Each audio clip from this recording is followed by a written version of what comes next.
یہ تبییض کی ابتدا جو ہے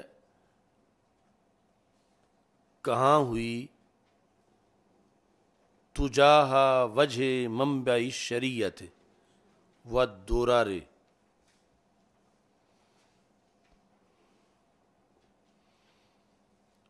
شریعت اور درر کے منبع کے سامنے. تجاہ وجہ، جس کو اب مواجہ شریف کہا جاتا ہے، اس کو انہوں نے وجہ منبع شریعت سے تعبیر کیا. تجاہ سامنے، شریعت اور درر کے منبع کے چہرے کے سامنے. اے اللہ تو نے مجھے توفیق دی کہ میں اس تبییض کی ابتدا جو ہے وہ کروں. ابتدا جو ہے وہاں سے میں نے کی. ایک تو میں سامنے کھڑا تھا رسول اکرم صلی اللہ علیہ وسلم کے چہرے کے ودجی اے ہے، وجہ ساتھ لگے گا. منبع شریعت کے ساتھ جو دو لیٹی ہوئی ہستیاں ہیں، دجی عین، تو دجی عین میں سے نون جو ہے وہ اضافت کا گر گیا.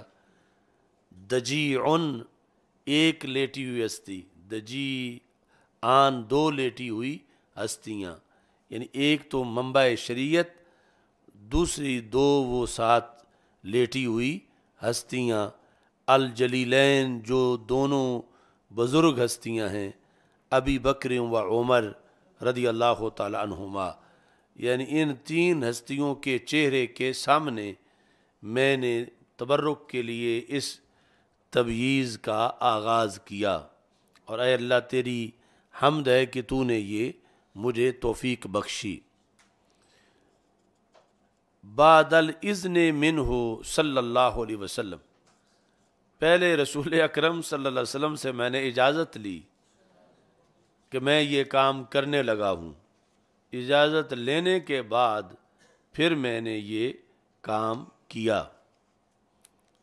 اچھا جی، اب یہ جو انہوں نے لفظ بولے شرح مختصر، شرح تو بمعنی شارح آ گیا، المختصر تو اختصار کسے کہتے ہیں؟ یعنی علم معانی میں جو اختصار ہے وہ ہے تقلیل اللفظ و تکثیر المعنی، کہ لفظ مختصر ہو معنی زیادہ ہو.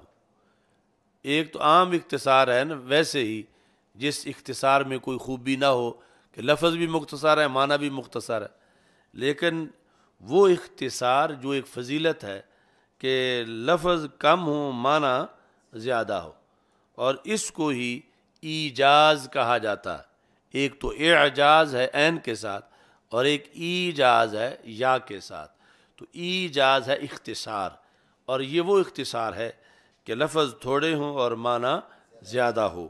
جس طرح کہ جو ابو یعقوب سکاکی کی مفتاح العلوم ہے اس میں انہوں نے تعریف کی ہے ایجاز کی.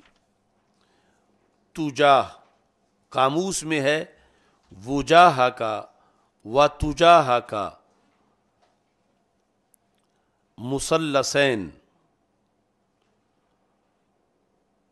یہ دونوں لفظ وجا وجا وجا تجا تجا توجا، یعنی تینوں طرح ان کو پڑھنا جائز ہے. اور معنی ہے تلقاء وجہ کا، تمہارے سامنے، یعنی تجا کا مطلب ہوتا ہے کسی کے چہرے کے سامنے.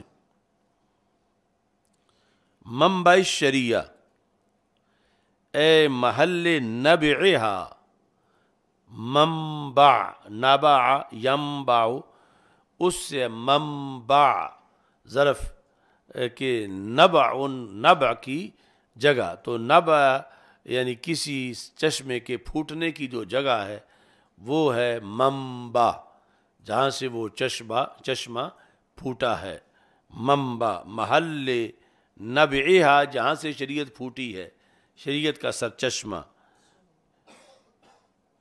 اے محل نبیہا و ظہورہا، جہاں سے شریعت ظاہر ہوئی ہے، جہاں سے شریعت پھوٹی ہے، یعنی رسول اکرم صلی اللہ علیہ وسلم کی ذات گرامی۔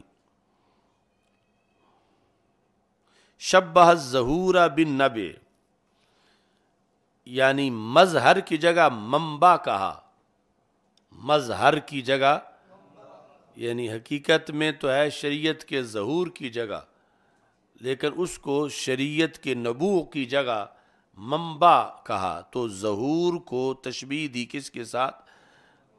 نبع کے ساتھ۔ تو محل نبع جو ہے، ظہور کو تشبیہ دی نبع کے ساتھ۔ ثم اشتق من النبع بمعنی الظہور، پھر وہ نبع جس کو تشبیہ دی جا چکی تھی ظہور کے ساتھ، اس سے پھر لفظ منبع مشتق کیا، تو پھر جب نبع میں تشبیہ ہے تو نبع ظہور کے معنی میں ہے، تو پھر منبع مظہر کے معنی میں ہے، اس واسطے کا بمعنی مظہر۔ فَهُوَ اسْتِعَارَةٌ تَصْرِیحِیَّةٌ، تو یہ لقیت اسدًا فی الحمام کی طرح استعارہ جو ہے تصریحیہ ہے۔ اچھا جی، کہ ذکر جو ہے وہ مشبہ بھی کا ہے اور مراد مشبہ ہے، ذکر منبع کا ہے، مراد مظہر ہے، جس کا ذکر وہاں پر اسد کا تھا، مراد مرد شجاع تھا، تو اس طرح ہے۔ اور شبہ شریعت بالماء، دوسرا یہ ہو سکتا ہے کہ شریعت کو تشبیہ دی جائے ماء کے ساتھ، جس طرح انشبت المنیت واظفارہا، موت کو شیر کے ساتھ دی گئی تھی، تو ذکر بھی مشبہ کا تھا، مراد بھی مشبہ تھا، انتقال تھا مشبہ بھی کی طرف، تو ذکر بھی شریعت کا ہے، مراد بھی شریعت ہے، لیکن انتقال ہے مشبہ بھی یعنی ماء کی طرف، تو یہ استعارہ جو ہے وہ مکنیہ ہے۔ اور پھر یہ ہے کہ جو پانی ہوتا ہے، پانی حقیقت میں یعنی جب ہو تو اس میں منبع کا ہونا لازمی ہوتا ہے، منبع کا ہونا یعنی جب یہ بات کی جا رہی ہے چشمے کی جہاں سے پانی نکل رہا ہے، دریا کا، نہر کا، جو اصل تو یہ نہیں ہے کہ وہ سارا اوپر سے اتر کے آیا ہے، وہ نیچے زمین سے نکلا ہے، اور کوئی نہ کوئی اس کا منبع ضرور ہے، خواہ قریب ہے یا بعید ہے۔ اچھا جی، تو پھر پانی کے لیے منبع کا ہونا لازم ہے، تو اس بنیاد پر منبع میں استعارہ تخیلیہ ہے، تو مکنیہ اور تخیلیہ۔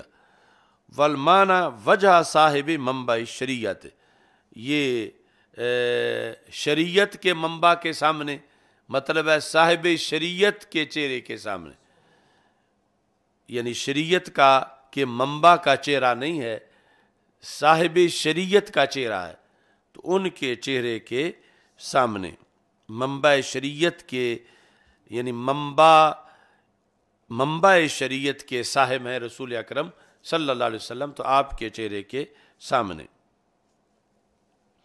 تو شریعت کے ساتھ دوسرا لفظ بولا درر، معنی کیا ہے؟ فوائد دنیویہ و اخرویہ، دنیوی اور اخروی فوائد کا جو منبع ہے، تو یہ جتنے بھی فوائد ہیں شریعت سے جو حاصل ہیں، شریعت کی رہنمائی، تو ان کو تشبیہ دی ہے نفیس موتیوں کے ساتھ، درر، ایسے فوائد جو مشابہ ہیں درر کے، کس میں؟ نفاست میں، دوسرا کس میں؟ انتفاع میں، یعنی جس طرح کے قیمتی موتی فائدہ دیتے ہیں تو شریعت بھی فائدہ دیتی ہے، اور قیمتی موتی نفیس ہیں تو شریعت کے فوائد بھی بڑے نفیس ہیں۔ تو یہ استعارہ تصریحیہ ہے، اور عطف اس درر کا جو ہے وہ شریعت پر ہے، عطف عام کا خاص پر، کیونکہ وہ شریعت جو ہے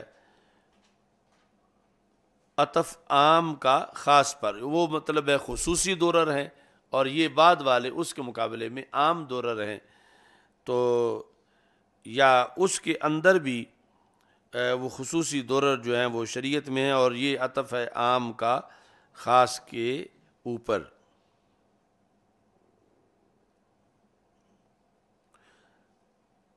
وفیہ ایہام اللطیف بکتاب الدرر، اس میں لطیف اشارہ بھی ہے، وہ برات استعلال سے جو تعلق رکھتا ہے، جس طرح پہلے بتایا کہ چند کتابوں کے نام ہیں اور یہاں ان کا لغوی معنی ہے، تو یہاں یہ ملا خسرو کی کتاب الدرر والغرر، تو اس کی طرف جو ہے یہ اشارہ بھی ہے، اور یہاں اپنے لغوی معنی میں موجود ہیں۔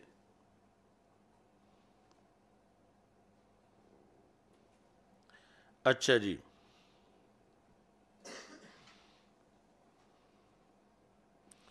اب یہ ہے کہ دجی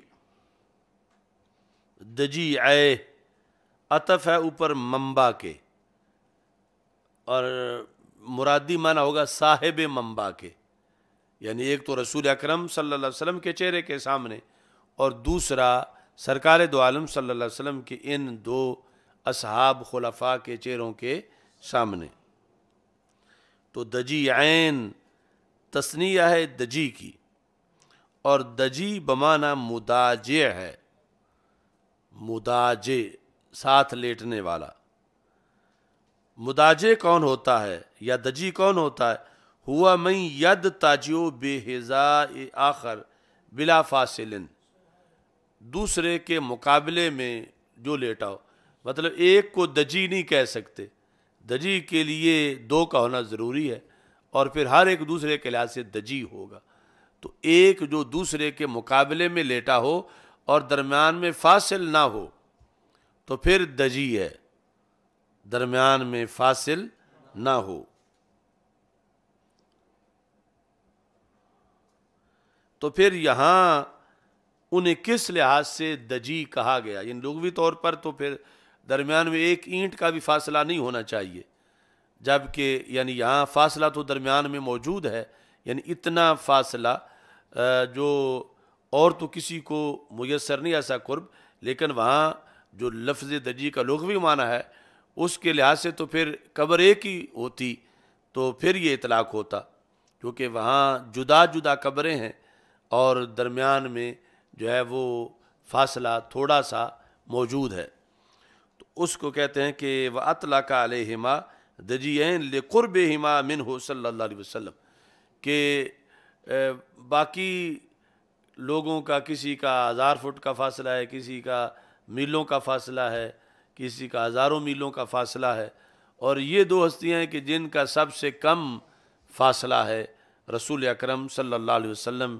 کے جسد منور کے لحاظ سے اسی طور پر، تو اس لیے پھر ان پر دجی عین کا اطلاق ہوتا ہے، اور ان سے کوئی اور احق نہیں ہے کہ جس پر دجی عین کا اطلاق یا دجی ان کا اطلاق کیا جائے۔ وہ تیسری جگہ خالی ہے، یعنی ان دو ہستیوں کے بعد جو حضرت عیسیٰ علیہ السلام جب آئیں گے اور پھر ان کا وصال ہوگا، اور پھر وہ جگہ حضرت عیسیٰ علیہ السلام کی ہوگی، اور وہ ان دو کے بعد جو خالی جگہ ہے، تو یہ ہیں یعنی کائنات میں دجی عین لرسول اللہ صلی اللہ علیہ وسلم، الجلیلین جو دونوں عظیم ہیں۔ بعد الاذن، اس کا انہوں نے کہا کہ متعلقم بقولی یسرتا، اے اللہ تو نے میرے لیے آسان کیا کس چیز کو؟ اس کتاب کی تبییض کو۔ تبییض میں نے کب شروع کی؟ سرکار سے اجازت لے کر صلی اللہ علیہ وسلم، سرکار سے اجازت لے کر جب میں نے تبییض کا کام شروع کیا تو یہ تیری طرف سے دی ہوئی آسانی سے ہوا، تو تیرا شکر ہے اس پر کہ تو نے یہ مجھے آسانی بخشی۔ تو تبییض کا کام شروع ہونا یہ اذن کے بعد ہے، اور شروع ہونے پر پھر آسانی ہے۔ تو اس میں اب یہ کہتے ہیں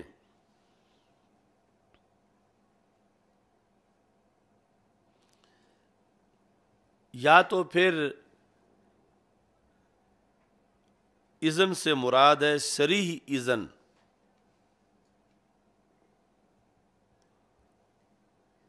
صریح اذن اس طرح ہو سکتا ہے کہ حالت خواب میں رسول اکرم صلی اللہ علیہ وسلم کا دیدار ہو اور انہوں نے سرکار دو عالم صلی اللہ علیہ وسلم سے یہ پوچھا ہو کہ میں یہ کام کرنا چاہتا ہوں. تو یہ ہے صریح اذن. یا پھر یہ ہے کہ ان کے دل میں یہ بات وہاں ڈالی گئی ہو کہ یہ کام یہاں سے شروع کرنا چاہیے. تو اس لیے انہوں نے کہا کأن الاذن للشارع حاصل منہ، گویا کہ اذن شارع کو حاصل ہوا، اذن شارع کو حاصل ہوا. یعنی امام حسکفی کو اذن حاصل ہوا صریحاً برؤیت منام،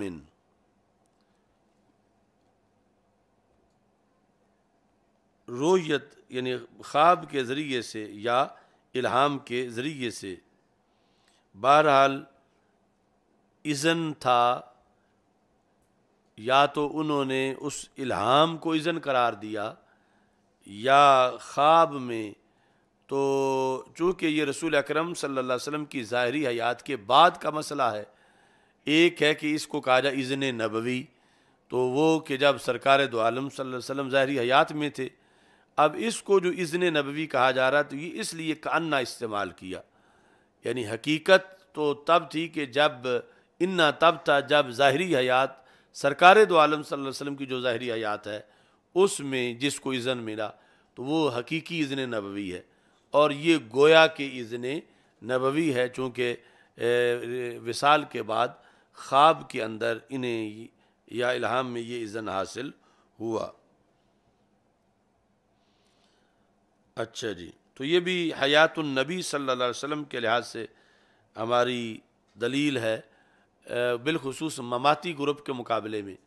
یعنی یہ جو دیوبندی مماتی ہیں ان کتابوں کے وہ بھی قائل ہیں، فقہ حنفی کی جو کتابیں ہیں بطور دلیل ان کے مقابلے میں پیش کی جا سکتی ہیں. اچھا جی، وَبِبَرَكَتِهِ، اس اذن کی برکت سے.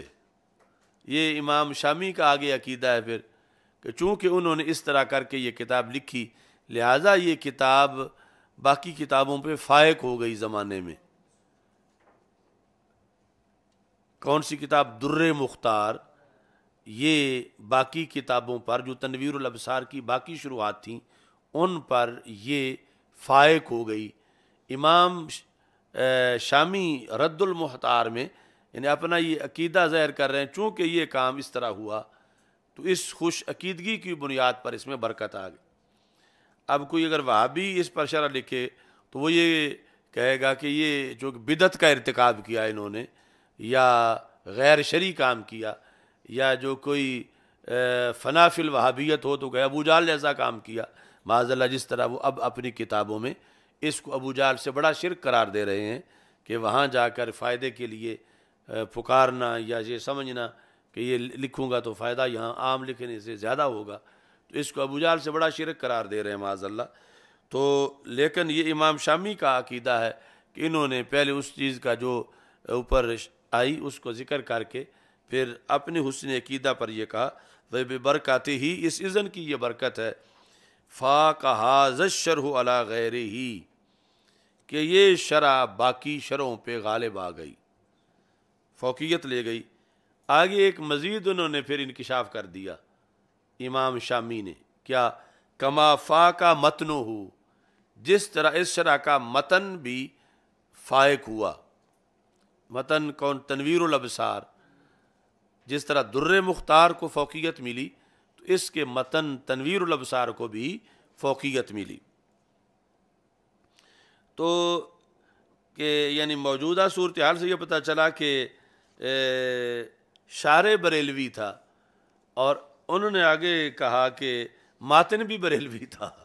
یعنی مواشی نے یہ گواہی دی کہ ماتن جو تھے امام تمرتاشی انہوں نے بھی رسول پاک صلی اللہ علیہ وسلم کے تبرک سے اس کو شروع کیا، تو ان کا بھی عمل یعنی اس عاشی کو زیارت ہوئی رسول اکرم صلی اللہ علیہ وسلم کی، فقام لہ مستقبلاً، تو زیارت میں یہ اٹھ کے کھڑے ہو گئے، امام تمرتاشی رسول اکرم صلی اللہ علیہ وسلم کے استقبال کے لیے، وَاعْتَنَقَهُ عَاجِلًا، تو جلدی سے سرکار سے چمٹ گئے، یعنی نبی اکرم صلی اللہ علیہ وسلم سے معانقہ کرنے کے لیے۔ وَأَلْقَمَهُ علیہ السلام لسانہ الشریف، تو نبی اکرم صلی اللہ علیہ وسلم نے اپنی مبارک زبان ان کے منہ میں ڈالی، یعنی امام تمرتاشی کے منہ میں، جو کہ تنویر الابصار کے مصنف ہیں۔ وَأَلْقَمَهُ علیہ الصلاۃ والسلام لسانہ الشریفہ، اپنی مقدس زبان ان کے منہ میں ڈالی۔ اب امام شامی کہتے ہیں اس کا کہاں ذکر ہے کہ یہ مصنف کو یہ شرف حاصل ہوا؟ کہتے ہیں کما حکا ہو فی المنح، جس طرح کہ خود مصنف نے یہ بات لکھی ہے، یعنی یہ جو تنویر الابصار ہے اس کی ایک شرح خود مصنف نے بھی کی ہے، یعنی جس طرح در مختار تنویر الابصار کی شرح ہے تو منح الغفار وہ بھی تنویر الابصار کی شرح ہے۔ تو تنویر الابصار اور منح الغفار یہ دونوں مصنف نے خود بھی شرح کی، تنویر الابصار بھی لکھی اور اس کی شرح بھی منح الغفار بھی لکھی۔ تو منح الغفار میں یہ انہوں نے انکشاف کیا خود مصنف نے، جس کو پھر امام شامی نے آگے ذکر کیا۔ اچھا جی، یعنی تمرتاشی نے ان دونوں کو لکھا۔ فَكُلٌّ مِّنَ الْمَتْنِ وَالشَّرْحِ، تو متن بھی آثار رسول علیہ السلام سے ہے، اور وہ شرح اور یہ شرح جو ہے در مختار یہ بھی آثار رسول علیہ السلام سے ہے۔ فَكُلٌّ مِّنَ الْمَتْنِ وَالشَّرْحِ من آثار برکاتہ صلی اللہ علیہ وسلم، یہ دونوں ہی برکت رسول علیہ الصلوۃ والسلام کے آثار میں سے ہیں۔ فلا غرو ان شاء ذکرہما، تو کوئی تعجب نہیں جو ان کا ذکر پھیل گیا، یعنی پھیلنا چاہیے تھا، یہ کوئی بلا وجہ ان کو عروج نہیں ملا، بلکہ اس کے پیچھے یہ سبب تھا خصوصی طور پر کہ ماتن کو اتنا بڑا شرف ملا کہ رسول اکرم صلی اللہ علیہ وسلم نے خواب میں ان کو اپنی زبان مبارک کا تبرک دیا، اور شاید کوئی تعجب نہیں اس پر، جو پھر ان کا نفع آفاق میں عام ہوا اور غالب ہوا۔ اب اوپر ہے بعد الاذن منہ صلی اللہ علیہ وسلم، اس کی آپ بات کرتے ہیں قولہ صلی اللہ علیہ وسلم، تو کہتے ہیں صلی فعل ماضی ہے، تو قیاسی طور پر تو اس کا مصدر تسلیہ ہونا چاہیے، لیکن وہ مہجور ہے، لغت میں ایسا موجود نہیں ہے، یہ بہت سے لوگوں نے کہا ہے، اور القاموس المحیط میں اس مادے کی جب بات کی گئی ہے صاد لام واو کی، تو وہاں یہ لکھا ہے صلی صلاۃً لا تسلیۃً،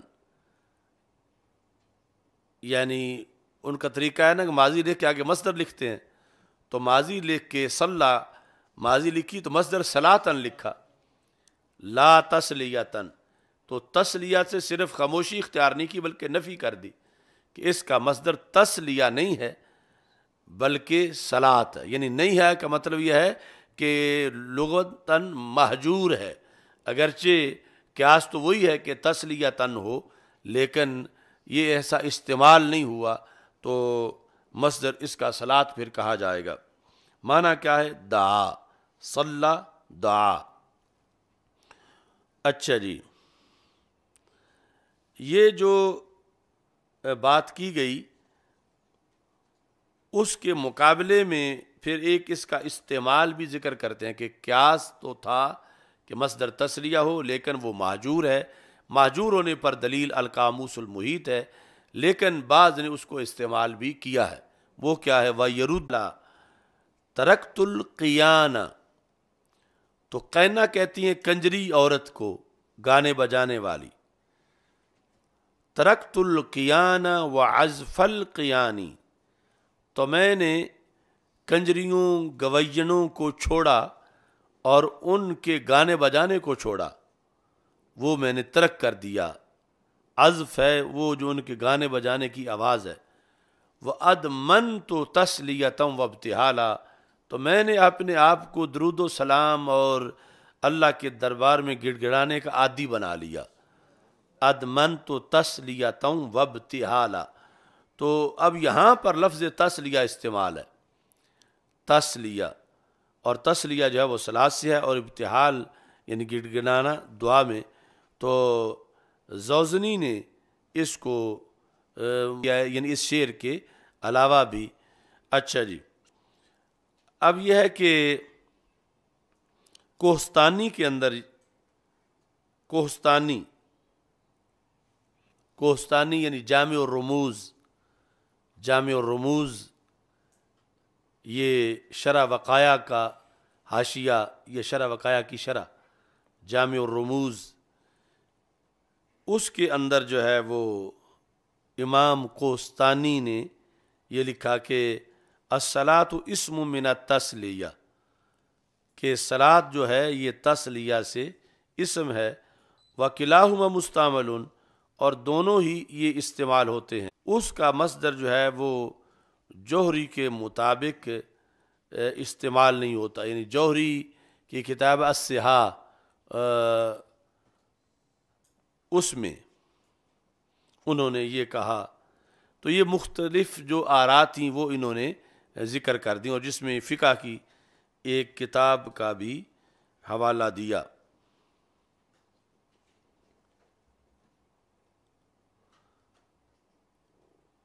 جامع الرموز یعنی اس کے اندر کتاب الصلاۃ میں اس کی وضاحت ہے۔ کسی نے زیارت کی ہوئی ہے جامع الرموز کی؟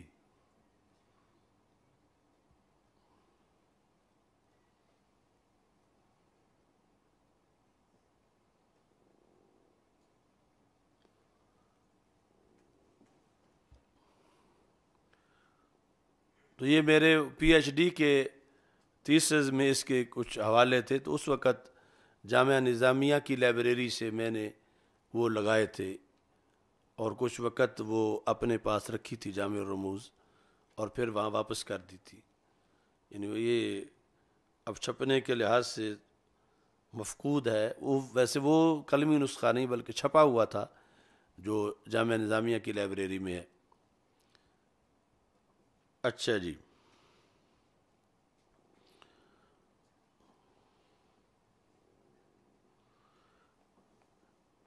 کوہستانی،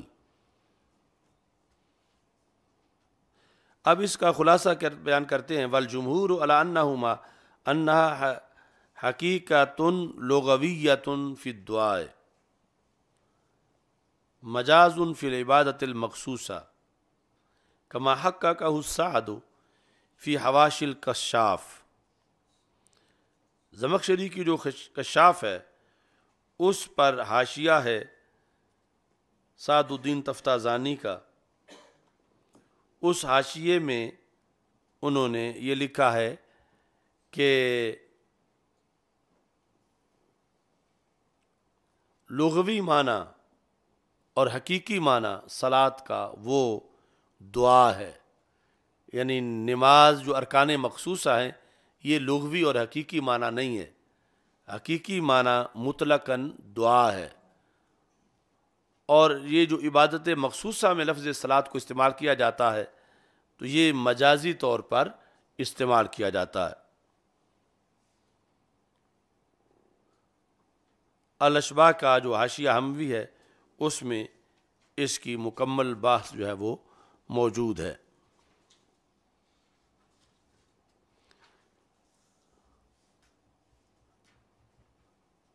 تحریر کے اندر یہ ہے کہ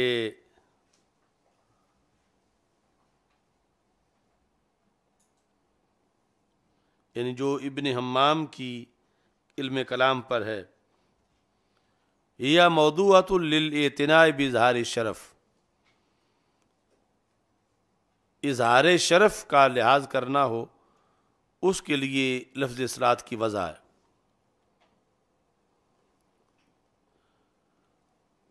اب اظہار شرف جو ہے جب اللہ تعالیٰ نے کرنا ہو کسی کے لیے تو وہ اس کی طرف سے رحمت کے ساتھ ہوتا ہے، اور اوروں نے جب کرنا ہو تو دعا کے ساتھ ہوتا ہے۔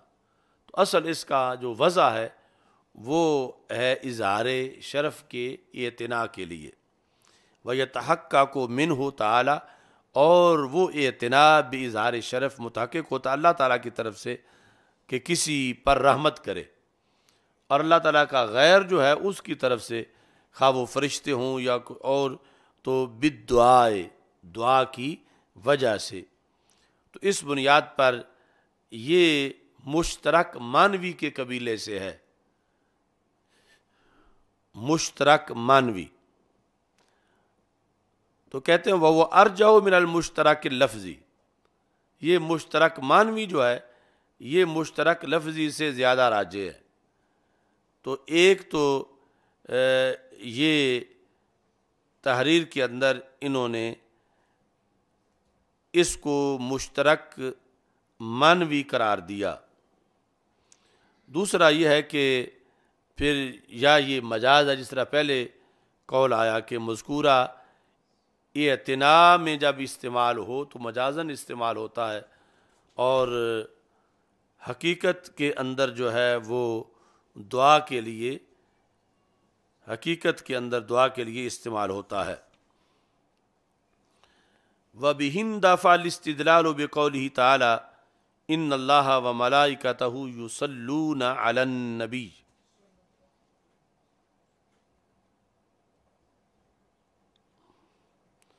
اور اس سے ہی یعنی وہ استدلال ختم ہوا جنہوں نے ان اللہ و ملائکتہ یصلون علی النبی سے استدلال کیا تھا۔ کس چیز پر استدلال کیا تھا؟ کہ دونوں معنوں کا بیک وقت جمع جائز ہے۔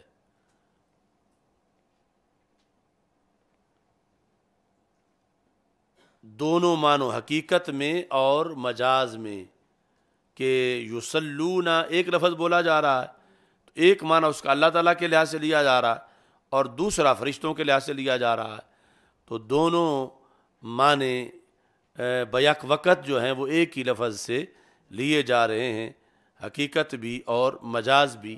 یہ جو کچھ لوگوں نے استدلال کیا تھا وہ استدلال تحریر والی عبارت کے بیان سے ختم ہوا کہ بیک وقت ایسا نہیں ہو سکتا کہ حقیقی معنی بھی ہو اور اسی وقت ساتھ مجازی بھی اس کا مراد لیا جائے۔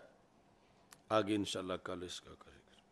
الحمدللہ رب العالمین والعاقبۃ للمتقین والصلاۃ والسلام علی رسولہ الکریم۔ استغفر اللہ لا الہ الا اللہ وحدہ لا شریک لہ لہ الملک ولہ الحمد وہو علی کل شیء قدیر۔ اللہم انا نعوذ بک من زوال نعمتک وتحول عافیتک وفجاءۃ نقمتک وجمیع سخطک۔